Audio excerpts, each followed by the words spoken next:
Hello, welcome to Inspiring Women with ADHD. I'm Renee Allen, the host of this podcast. Happy to be here. It's a little later in the day, so I feel like the lighting's really weird because it's all artificial. There's hardly any coming in through the window. But I always have to explain this the setting, even though most of you are listening on audio. But then you can just picture it. It's getting a little darker out. But I want to talk to you, speaking of distractions of my own brain. I want to talk to you about distractions today because there are a lot of distractions in life. And I had a day today where mm, I was going down a shopping rabbit hole. I don't know if you get in those slumps where you just start looking for stuff online and then you keep looking and you keep looking and you keep looking and then you just keep looking and you just search for one thing. In my case, it's a pink dress or maybe a floral skirt that's pink. And the reason is my daughter is having a bridal shower. Her soon to be mother in law is throwing a bridal shower for her in at the end of June. So I still have a month and a half, over a month and a half. And I bought a dress for Mother's Day and thought, oh, I could wear this to the bridal shower. And then I got the invitation and it says wear something pink, any shade of pink or something like that. I got that last night. And then it just switched everything because I wasn't even going to think about wearing something new to begin with. But then I bought this dress, but it's more of a periwinkle floral dress. So that doesn't work. It's not pink. So this morning I woke up and it's like eyes open, go to the computer and start looking for pink things. And I don't want to spend a ton of money. And then, how would it fit? And I'll order two different sizes and all this stuff. Anyway, I ended up deciding to go on a used website instead, like Poshmark or Mercari. Anyway, did that until I went and taught yoga, came home, did it, taught yoga again on Zoom, and then scrolled and looked for another 2 hours.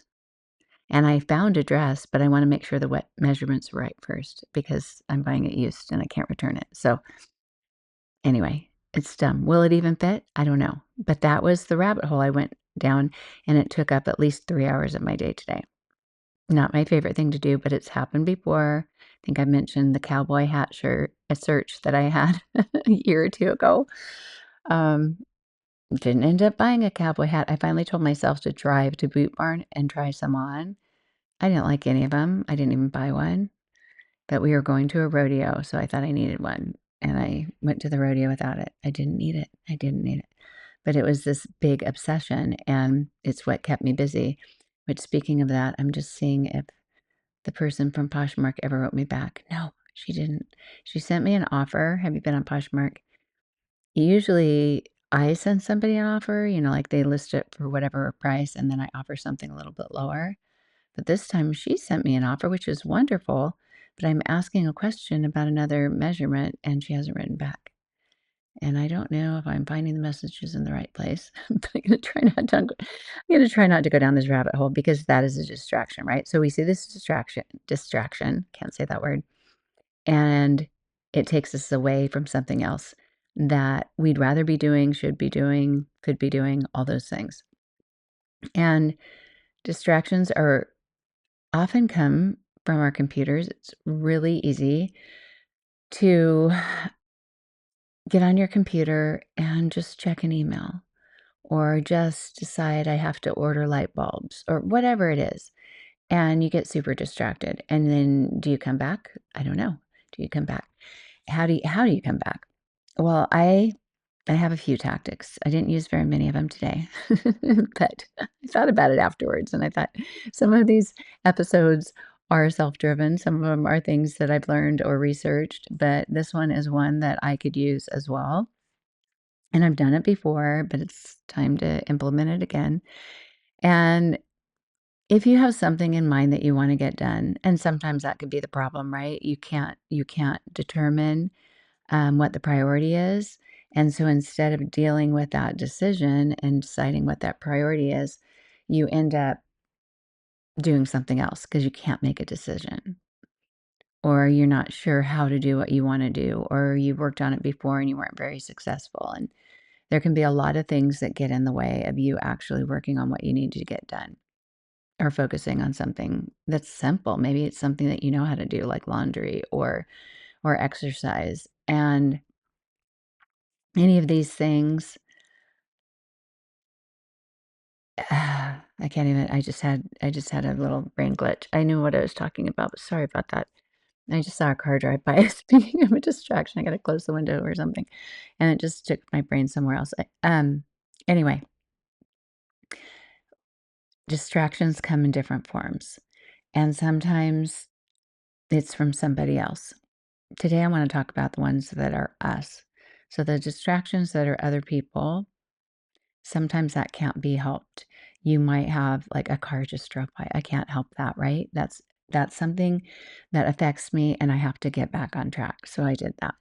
Or you might have somebody come ask you a question. You might have children that you're taking care of, and they are part of the priority too. So even though they might be distracting you from making dinner or making a grocery list or ordering groceries online, whatever that is, you deal with the distraction. You actually shift gears. It doesn't have to be like you look at that person like, oh, you're a distraction. But if you want to get back to what you're doing, you recognize, okay, that took me away from what I was doing, and now I'm going to get back. And you just see the shift and go back to where you were. Sometimes you might forget where you were. The working memory can just take whatever we were doing and take it away. And if you have a computer out and you're on your computer, you might see it again and remember what it was. If you write down what you need to do, you might remember what it was. So if you tend to forget things and it's important to do something, then giving yourself a note, writing down, sometimes I do this, I put a post-it note on the top of my laptop as I shut it. So I remember what I need to do when I open it back up. Or I remember what to do once I open it up, because I might open it up and it might come to a window that I used to be on, and then I forget why I went on there. It's like walking in another room and forgetting why you went in there. So having a little Post-it note, a sticky note, whatever you call them, or a notebook next to you with the item or the 3 things that you wanna get done while you're on your computer can be really helpful, because you totally can forget.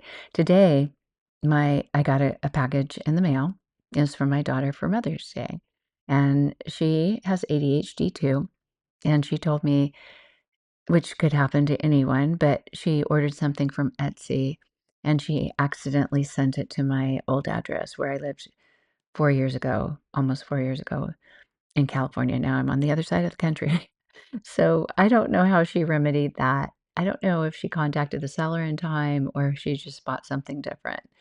But she told me, "Oh, no, now it's not gonna get there in time." So, I don't know how that worked out for her. I haven't asked her all the details, because I asked her if I needed to contact the neighbor and have them go over. I don't know how to contact the new owners of the house, but I know the next door neighbor. She said, "No, don't worry about that." But anyway, the new package came in today, and I got it, and I thought, "Oh, I know what this is," because it said to Marma, and that's what my grandchildren call me. So I thought, "Oh, this is the gift from my daughter."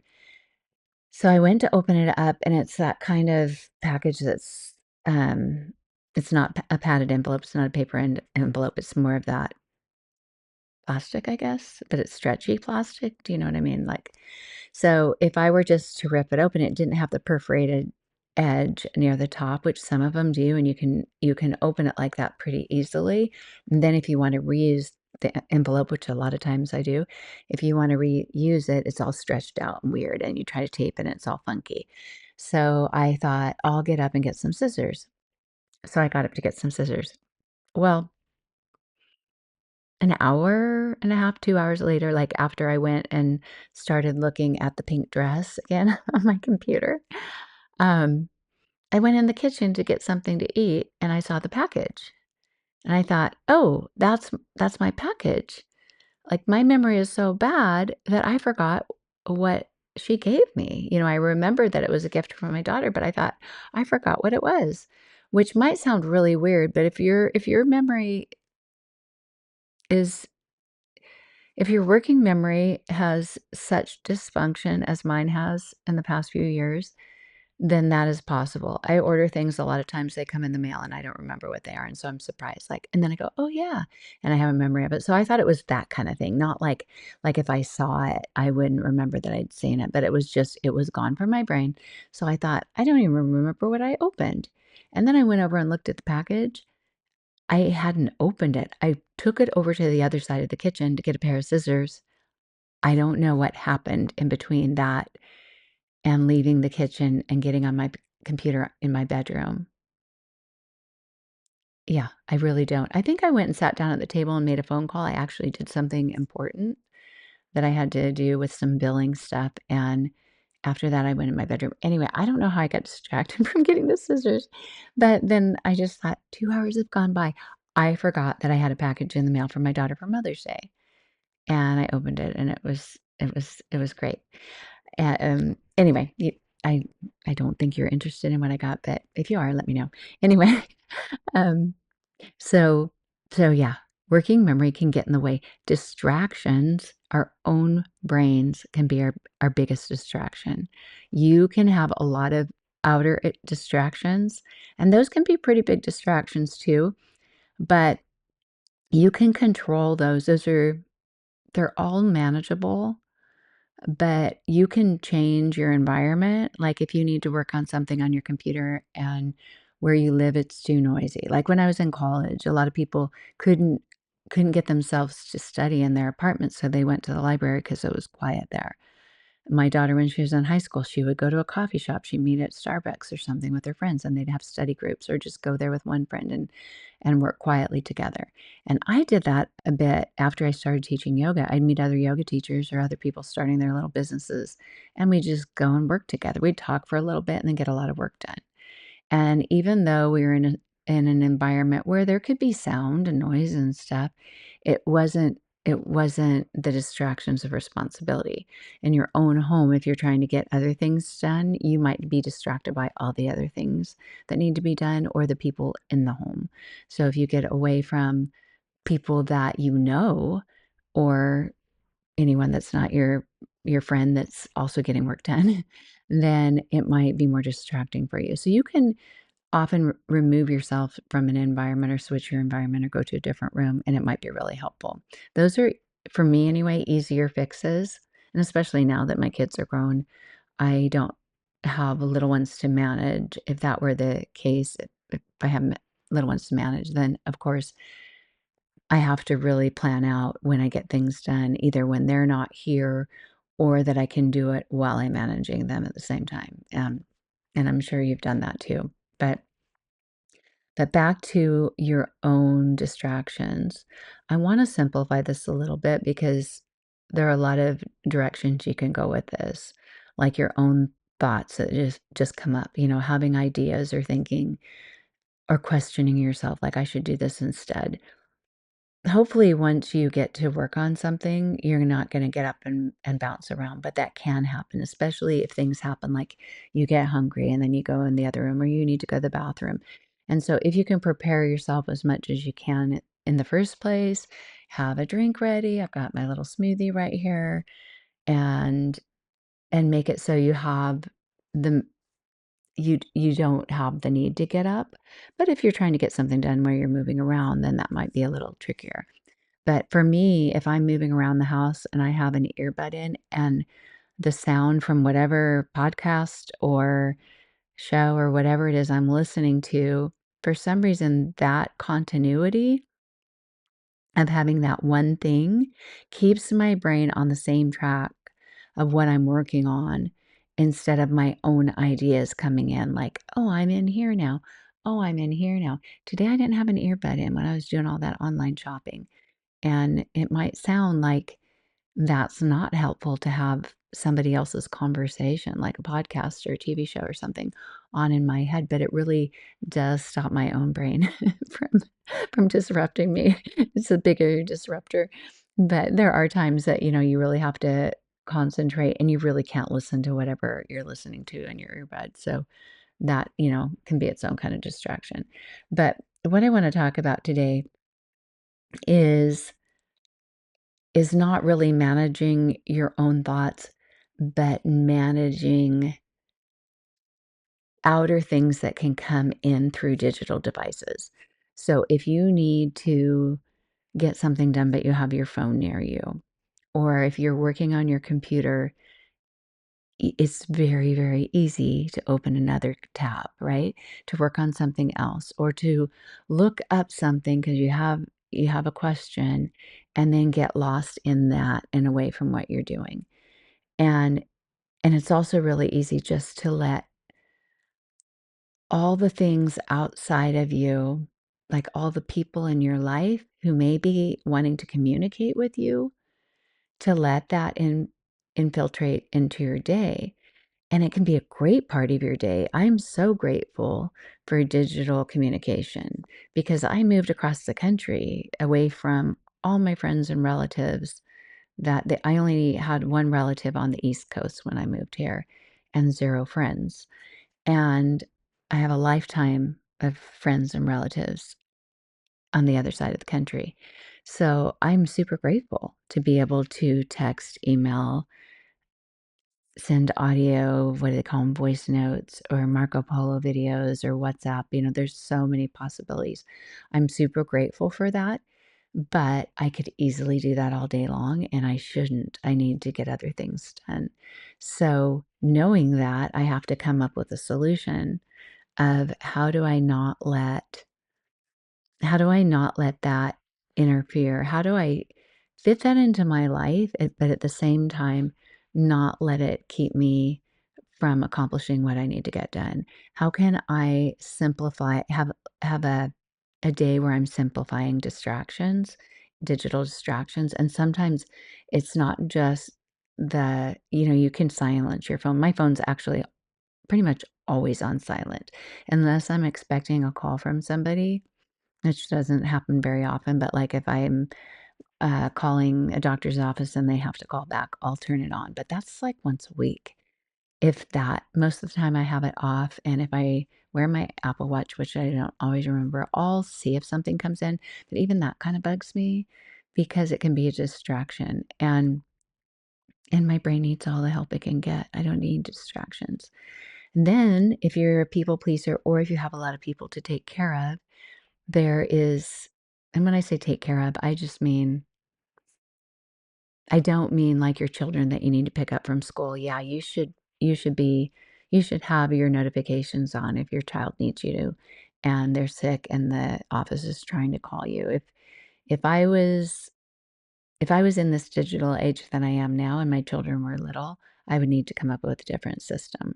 But for right now, since I figure anybody who really needs to get in touch with me, they really do. They can tell somebody else in my life and they can come knock on my door and tell me. Or they can find my iPhone. You know how you can do that and you can make an alarm system, sound come off on your phone. My family members can find me that way. Someone can find me if they need to. But my brain needs all the help it can get. So I have my notifications off. I don't always think like now that I've got, texts on my yep, here comes two of them. I just checked my text app. I have a text app on my computer. I didn't used to have that. Now that I have that, I can be alerted to text any time of the day, even if I don't have my phone near me. And sometimes losing your phone can be helpful because because you can think 3 hours went by and I got so much done, and, "Oh, where's my phone?" And then you find your phone and you think, "Oh, I have so many notifications." Sometimes that can bring guilt because you feel like, "I should have been available. It's been 2 hours and I didn't respond to this person." That's okay. We need to learn to let go of the guilt because we don't always have to be available for everybody. It would be nice to be available for everyone, I guess. I mean, I would like to. I feel like I would like to give people answers as soon as they have a question, but everyone has their lives, and recognizing that you should have some kind of boundary for yourself or at least permission to yourself that you don't have to be on call. Because if you're on call all the time, you think of a doctor with a pager, they're on call and they have to just answer that call, or a firefighter. I used to teach yoga to firefighters. That scanner goes off, they hear it and they're gone. And one of the reasons that yoga is a successful program for them is because their nervous systems are just, they're just always on alert because they're used to having to jump in the middle of the night, to jump, to wake up and to help people on their 48-hour shift. And it's not healthy to live like that all the time. And thankfully, they don't have 48, their 48-hour shifts aren't a whole week unless it's fire season or something and they're working overtime or something. But it can take a toll on their bodies. It can take a toll on your body and it can make it harder for your brain to function during the day. So if you're always just, oh, what's this? You're not going to be able to think as clearly. You're not going to be able to get things done. Your life is going to be more chaotic. And so having some boundaries with your texts and saying, it's okay, I just saw I have 2 texts. I want to answer that, but I can answer it later. And if I forget and I go to bed tonight and I haven't answered it, and a lot of times I remember a text I haven't answered at midnight once all the lights are off, it's okay for me to wait till morning. We know what the emergency situations are, and most of these aren't emergency situations. So simplifying the digital distractions is really important and having some kind of structure in your life of this is when I'm going to answer emails. This is when I'm going to work on this. I might look at text throughout the day, but I can't always just stop and answer. I can't be on call all the time. And seeing that, do I want that to be the pattern in my life? Maybe it's okay. Maybe you're in an era or season of your life where you can do that, and that's all right. And there are days that I'm like that too. And it's actually a nice social connection to be able to just sit and for a half hour text back and forth with a friend and discuss things that we hadn't even planned on discussing. That can be fun. But if it's our pattern and it's getting in the way of life, then that's when we need to address it and see what do I need to back up on? What do I need to turn off for a while? A lot of people unplug from their digital devices. They go camping or RVing or something and they're out of range and they're not able to be in touch with people. That's how traveling used to be for everyone. We didn't take our phones with us because we didn't have phones that could leave our house. And we went on vacation and we were truly out of touch and it was okay. Maybe you'd call home or something to see how people are doing partway through your trip or something, but really you didn't know until you got home, and you didn't share how your trip was till you got home. It was totally different than now. Everything's so instant. It really is. It's kinda crazy. But, yeah, just figuring that out, and sometimes you even have to make a sign or a poster or something for yourself to really keep it simple, to go to those whatever the rules are. An example that first taught me this is years ago when I was decluttering. I was going through my closet, and for years, I always got rid of things. I loved getting hand-me-downs from people, and I loved getting rid of clothes and giving them away or giving them to a thrift store or to relatives or something or friends.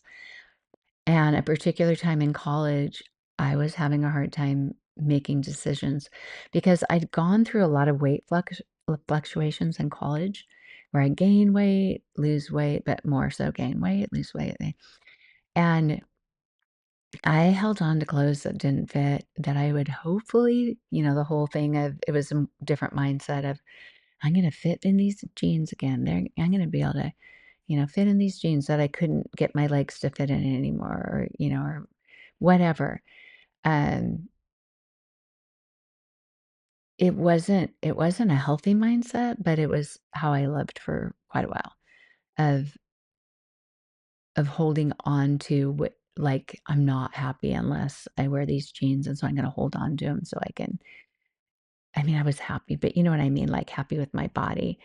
And this one day when I was going through clothes, I wrote a list, and this is before social media told me, gave me ideas for decluttering, but it was, does it fit? Do you like it? Did it cost a lot? It doesn't matter. All those things. Sometimes you think of the things that come up in your head, and those are the things that you have to write and tell yourself, give yourself the message so when it comes up, like, oh, but I'll wear it later. Nope, it says on my list it doesn't fit, get rid of it. It's my list of, if it was expensive when you bought it, that's okay. The money's already spent. Whatever those messages were, seeing it on a big poster board, like a typical poster board you buy at the dollar store or something, really helped me.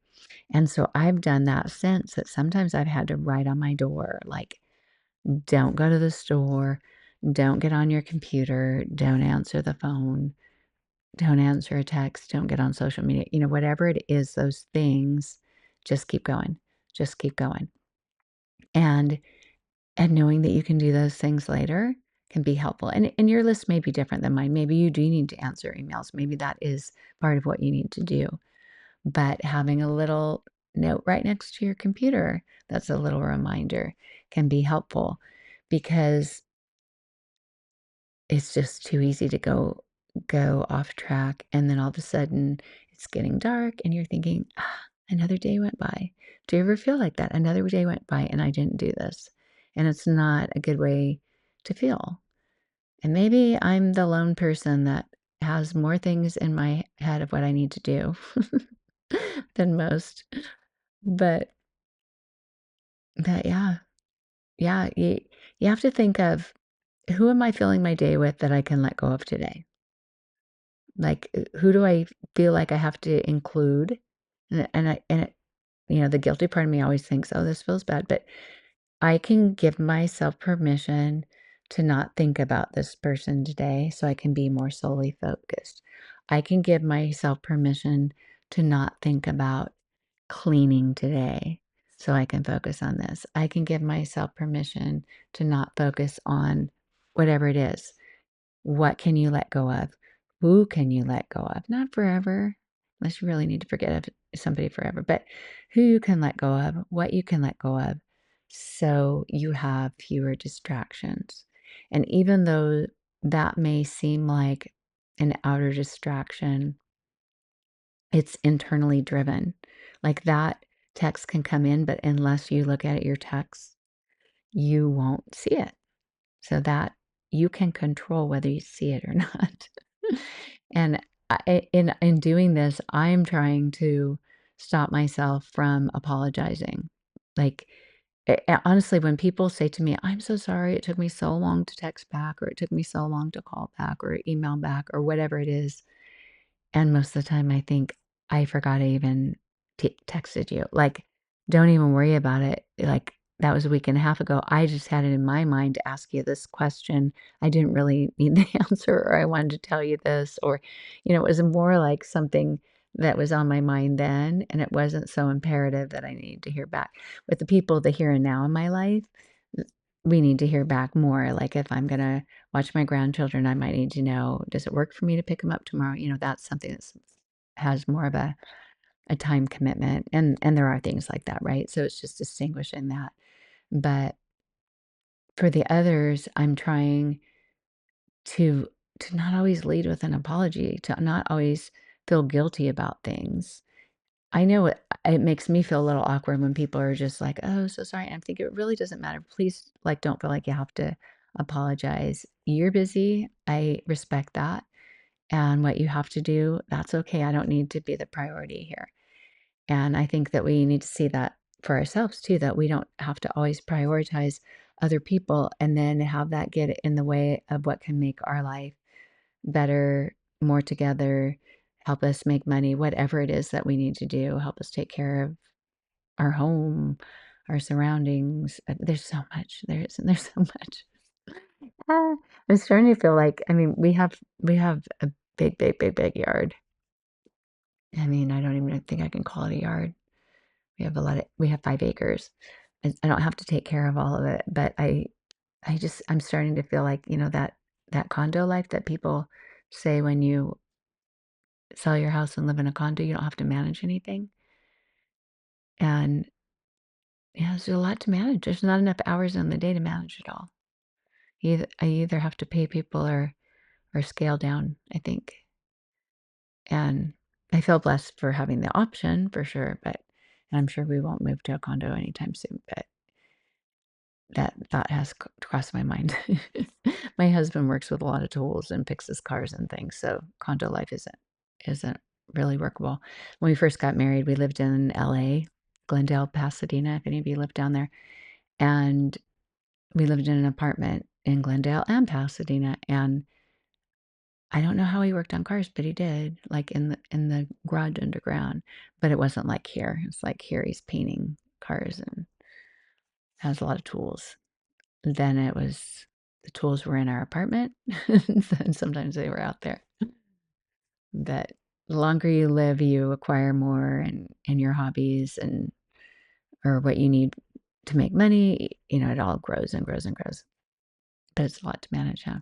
So anyway, yeah, some days you might need to just have a a sole focus, or maybe 3 things that you need to get done, and then put on those blinders like, the horses in the movies or whatever, that they can't see anything else.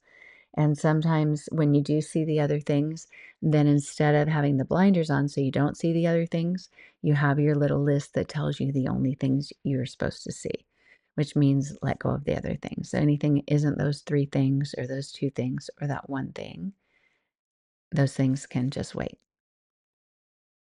Or you can ask somebody else to do 'em. Wouldn't that be nice?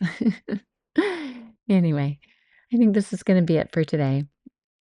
I'm not always having the longer podcast episodes, but eventually I have, an email, speaking of emails, that I've been drafting to, different women who asked if they could be on the podcast, and I'm really excited about it, but I haven't had the time or the focus, and I don't always remember to get that all scheduled, and I can't schedule it all at once. That's probably part of my problem, but eventually when I have them on one by one, and right now I have over 30 that I'm in touch with or going to be in touch with. So if you're one of them, just know it's coming.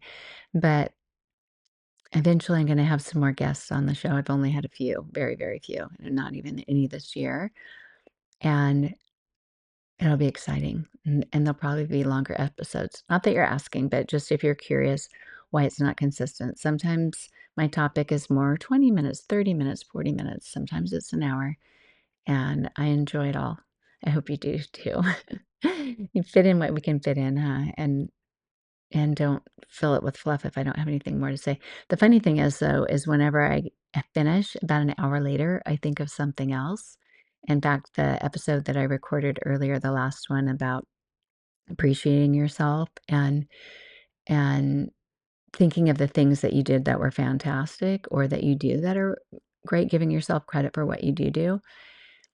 I thought afterwards, I addressed more of that with kind of the errors we make or the mistakes we make. And I hope you understood too that it also applies to what you get done or what you don't get done, or how well you get something done or not get something done. Like, even I could look at the last podcast and I do that at the end. I see things like, oh, I should have fixed this, or oh, I should have said that, or whatever. And I recognize that you don't know any of that that's in my mind afterwards, right? And so hopefully you're not seeing those things, but it's how I improve and it's how I keep learning every time I think of something else. And it gives me a way to keep improving and also to learn to let go because I'm always going to think of more. That's just how my brain is.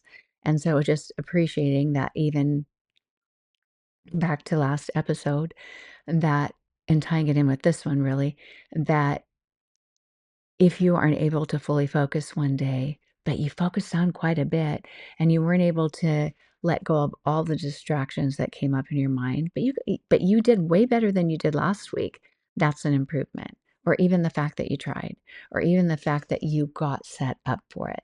Sometimes I have just the time to set up for whatever it is I want to work on, but I don't have time to actually work on it. That is part of the process. And appreciating every effort you make and appreciating the gifts that you have and what you do is really important. You need to you need to boost yourself up when you can, and it's not a false boosting, it's recognizing what really is, but we tend to think of the negative, or we tend to notice the things that probably nobody else is noticing, or just uh, make our burdens greater and put a lot of pressure on ourselves. And we live in a world where people get a lot of great things done. We see the success stories. We see what people do that are fantastic, and it's not just the Instagram stuff. And that can be overwhelming, can it? My goodness. People look so beautiful and get just such wonderful things for Mother's Day. I don't know. Oh my goodness. Even my daughter got her engagement pictures taken in Miami last week. They're so beautiful. I'm just like, how is it it's like beauty overload. And um I've kind of passed my prime of having photos that would ever be that beautiful, I think. Maybe. And maybe it doesn't matter. But I just think, wow, wow, wow. So am I comparing myself with 20-year-olds? No, I should never do that. Never do that. But it's easy to do, right? So we think of how whatever it is that we're taking to the down part, we have to appreciate what is. And really, at this age, I'm appreciating more my health and ability to do things than the aesthetics of it all. For sure, for sure. But anyway, I just got off on some tangent there, didn't I? Am I still recording? I hope so. Oh, goodness.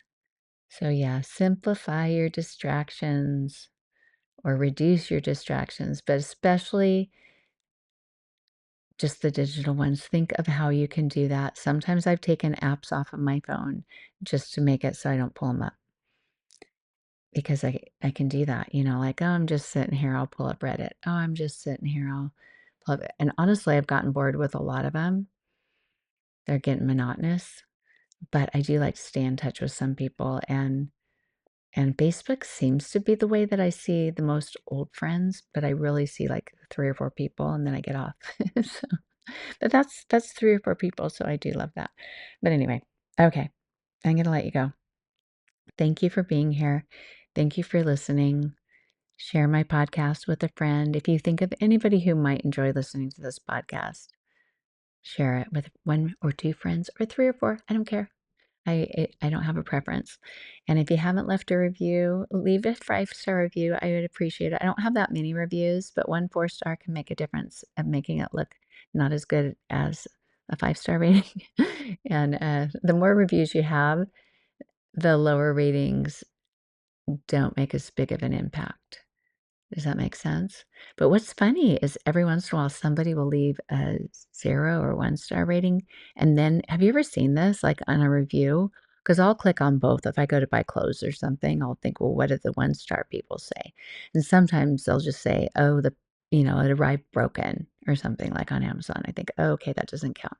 I mean, it might if they didn't pack it right, right? I've bought books before, and they arrive all bent up because they didn't package it right. So that is good to know, but sometimes I've noticed that they get confused, like, thinking that the lowest is the highest, and then it's like, "Love it, absolutely wonderful," and then it's like the 1 star, and you're like, "Oh."